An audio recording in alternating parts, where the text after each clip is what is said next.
Penting sekali menjaga komitmen kita kepada Tuhan. Yosua berkata dengan jelas kepada bangsa Israel, bila kita membaca di Yosua 3:5, kuduskanlah dirimu sendiri, karena besok Tuhan akan melakukan keajaiban di antara kamu. Ini bicara tentang komitmen dan bagaimana terus menjaganya. Saat kita membuat komitmen kepada Tuhan, penting bagi kita tidak pernah mundur dari komitmen tersebut sekalipun kesulitan terjadi, saudara. Tahukah Anda, teladannya ada pada Hana. Dia mendedikasikan dan menguduskan putranya Samuel yang telah dinazarkannya akan dia berikan bila dia hamil. Dan dia tidak mundur atau berubah pikiran ketika saatnya dia harus menyerahkan Samuel setelah dia melepas sapi dari Samuel, saudara.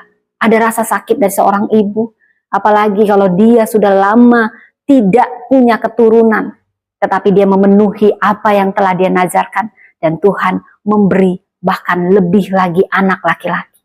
1 Samuel 1 dan juga pasal yang kedua. Saudara, saat kita mendedikasikan kepada Tuhan, kita menyisihkan apapun yang mau kita sisihkan dari hidup kita kepada Tuhan untuk dia pakai. Mungkin kita mendedikasikan diri kita, keuangan kita, waktu kita, ada banyak hal agar dipakai Tuhan sekehendak hatinya. Maka kita harus melakukannya dan menjaga komitmen kita ini senantiasa. Kenapa, saudara? Karena Alkitab juga memberi teladan orang-orang yang menjaga komitmen. Kisah mereka bagaimana mereka menyerahkan diri mereka kepada Tuhan dan tidak pernah membuang komitmen mereka sekalipun. Untuk komitmen ini mereka harus menghadapi banyak kesulitan seperti Daniel, Yusuf, Esther, Ruth, dan banyak lagi. Mereka masing-masing menyerahkan diri pada Tuhan. Mereka pasti menghadapi yang namanya kesulitan, tantangan, tetapi mereka tidak pernah menyerah, dan hasilnya mereka dihargai atas kesetiaan mereka. Saudara, jangan pernah membuat komitmen kalau tidak serius dulu memikirkannya. Apakah Anda mau bersedia menyelesaikannya sampai akhir apa yang telah dimulai? Saudara, sekalipun kita mencapai situasi di mana kita ingin menyerah untuk komitmen yang telah kita buat, kita batalkan. Saudara, teruslah maju, jangan menyerah. Karena hasil akhirnya akan sepadan dengan semua pengorbanan yang kita beri.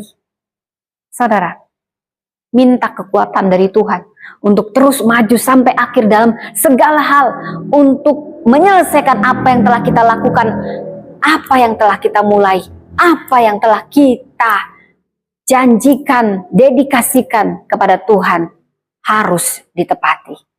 Percayalah, bersama Tuhan kita bisa, dan hasil akhirnya selalu ada upah yang bahkan lebih dari yang dapat